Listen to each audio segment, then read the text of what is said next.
Di video ini, Afgan Shahreza berbagi mengenai kecemasan yang dialaminya. Tapi, apa sih yang sudah kita ketahui tentang kecemasan dari neuroscience? Pertama-tama, rasa cemas itu wajar. Cemas mau presentasi, cemas sebelum ujian, cemas mulai pekerjaan baru, atau cemas ketika pertama kali kencan, dan lain-lain. Tapi, kalau terus-menerus dihantui rasa cemas tanpa ada hal yang sebetulnya perlu dicemaskan sehingga mengganggu aktivitas sehari-hari, bisa jadi itu adalah gangguan kecemasan atau anxiety disorder. Kalau sudah seperti ini, baiknya kamu cari bantuan profesional atau setidaknya cerita ke orang yang dapat kamu percaya. Menurut Diagnostic and Statistical Manual of Mental Disorders edisi kelima, gangguan kecemasan mencakup diantaranya fobia, panic disorder, post-traumatic stress disorder, dan generalized anxiety disorder. Nah, kecemasan ini berkaitan dengan rasa takut. Karena takut ketabrak mobil, bagi orang yang sangat cemas, jadi nggak mau keluar rumah sama sekali. Ketika kita cemas, biasanya ditandai dengan jantung berdegup kencang, berkeringat, gemetar, sulit konsentrasi, dan cenderung fokus pada hal yang negatif. Tapi tentunya pengalaman ini akan berbeda-beda bagi tiap orang. Menurut WHO, gangguan kecemasan merupakan gangguan mental yang sangat serius dan salah satu penyebab disabilitas terbesar. Diperkirakan setidaknya 1 dari 5 orang akan mengalami gangguan kecemasan dalam hidupnya. Dan semenjak pandemi ini, semakin banyak orang dari berbagai kalangan mengalami kecemasan. Studi dari Perhimpunan Sarjana dan Profesional Kesehatan Masyarakat Indonesia atau Persakmi dan Ikatan Alumni Universitas Airlangga Komisariat Fakultas Kesehatan Masyarakat menemukan setidaknya 5 dari 10 orang Indonesia mengalami kecemasan. Berdasarkan hasil survei dari National Union of Students di Inggris, 5 dari 10 mahasiswa mengatakan kondisi kesehatan mentalnya menurun atau terkena dampak akibat COVID-19. Meskipun layanan kesehatan mental seperti konseling disediakan gratis oleh universitas, sayangnya hanya 1 dari 5 orang tersebut yang mencari bantuan profesional. Dan itu adalah saya. Saya tipe orang yang cenderung pencemas, memang. Tapi belum pernah saya mengalami kecemasan separah yang saya alami awal tahun 2020.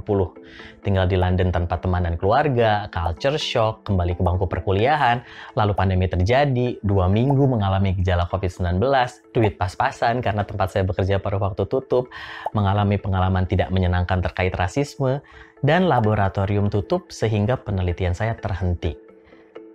2 bulan saya nggak bisa ngapa-ngapain. Untung kampus menyediakan layanan konseling gratis. Nah, ketika seseorang cemas, ia akan memusatkan perhatiannya pada hal-hal yang dianggap membahayakan atau mengancam, dan cenderung menginterpretasikan hal yang terjadi di sekitarnya secara negatif.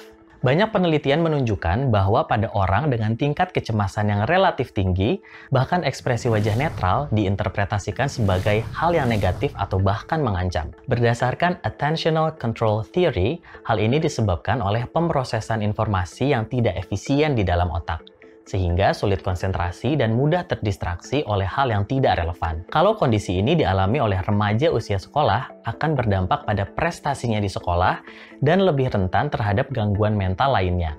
Karena 75% gangguan mental mulai muncul pada usia remaja dan dewasa muda. Jadi diperlukan intervensi dini atau upaya pencegahan. Maka dari itu, kesehatan mental perlu menjadi fokus dalam dunia pendidikan. Ya, siapa tahu Pak Nadiem Makarim nonton. Oke Pak, kan mens sana in corpore sano. Salah satu cara untuk meningkatkan atau melatih kemampuan pemrosesan informasi yang sudah terbukti dari berbagai penelitian, yaitu dengan cognitive training seperti dual and back training. Studi menunjukkan bahwa cognitive training ini bisa mencegah kecemasan pada remaja. Kok bisa ya? Otak memiliki kemampuan untuk mengubah struktur dan fungsinya atau dikenal dengan konsep neuroplasticity. Perubahan ini tergantung pada apa yang kita pikirkan, rasakan, dan lakukan. Nggak percaya? Gini deh, dulu mungkin kamu nggak bisa naik sepeda, tapi dengan latihan berulang-ulang, akhirnya bisa kan? Atau dulu mungkin nggak bisa bahasa Inggris, tapi setelah belajar, akhirnya bisa juga kan? Daripada otak dipakai buat main media sosial melulu, mendingan dilatih supaya bisa berfungsi lebih baik. Ya nggak? Kalau kamu tertarik untuk mencoba, unduh deh aplikasi ini. Bukan promosi berbayar ya. Berdasarkan penelitian yang melibatkan lebih dari 2.000 orang kembar, menunjukkan bahwa perpaduan antara kondisi genetik dan faktor eksternal seperti pengalaman hidup yang menyebabkan stres mempengaruhi kondisi kecemasan seseorang. Lalu apa yang terjadi di otak ketika kita cemas? Dengan menggunakan Magnetic Resonance Imaging atau MRI, kita bisa melihat peningkatan aktivitas di amigdala. Amigdala adalah bagian otak yang kecil berbentuk seperti almond dan terletak di bagian dalam otak kiri dan kanan. Amigdala ini berperan dalam pengendalian emosi, motivasi, dan daya ingat. Berbicara soal kecemasan biasanya berkaitan dengan depresi, karena keduanya memiliki karakteristik yang serupa.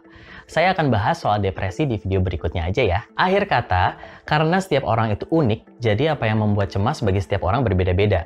Buat kamu yang ngerti mesin mobil, buka kap mobil adalah hal yang sepele. Buat saya yang nggak ngerti apa-apa, buka kap mobil mikirnya takut meledak. Jadi jangan suka menyepelekan apa yang orang lain rasakan atau alami dengan ngomong, ya elah gitu aja stres, parnoan deh. Atau cemen lu disuruh presentasi nggak mau. Omongan kayak gitu sama sekali tidak membantu. Karena respon setiap orang terhadap stres itu berbeda-beda. So, let's be kind to one another and most importantly, be kind to yourself. Jangan ragu, takut, apalagi malu untuk mencari bantuan profesional. Sudah ada loh layanan konseling online seperti yang ditawarkan oleh Ubah Stigma dan Life Generation atau Calm. Kalau kamu tahu layanan kesehatan mental lainnya yang terpercaya, tolong tulis di kolom komentar ya, because sharing is caring. Except oversharing about your personal life on social media, yeah, that's kinda annoying. Stay safe and stay sane. Sampai jumpa di video lesson learn lainnya.